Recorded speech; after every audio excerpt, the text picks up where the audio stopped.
karimo kanaza ahubwo kari kambuye Gizata umunsi nanyuzemo ko byatangiye intambwe yawe ineza yawe biki gihe bigize abambuza ariko n'ubundi ndi bumubone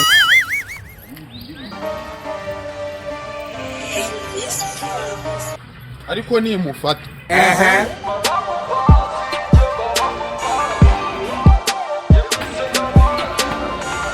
Baba Mompasi inshuti zanje ntabanzi besho bari Mompasi ngeze muri za karite za umuntu ndimo amafaranga kandi ubukene bukaba bumeze nabi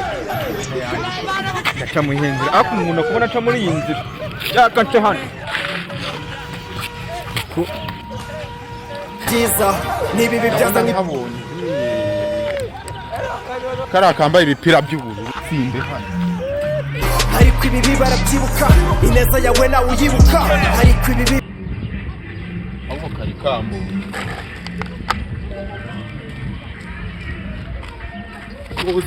warambwira ngo namazuru n'umusozi bicaciranye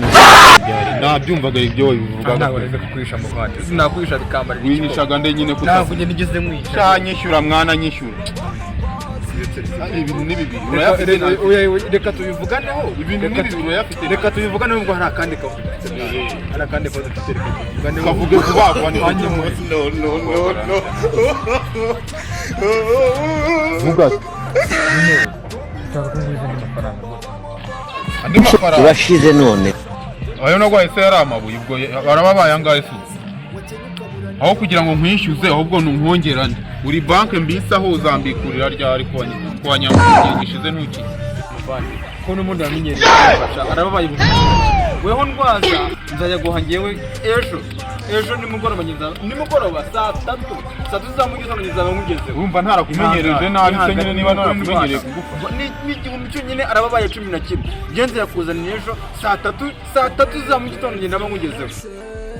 ngo ngiye kuguha igihumbi ejo saa 3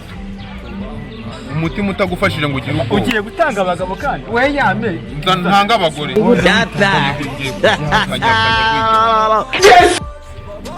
ndeba se tuyakira ntanayabaza dore ni igihumbi nta urakoze mu ntabwo kirenga urakoze nyabura ariko hari nashonje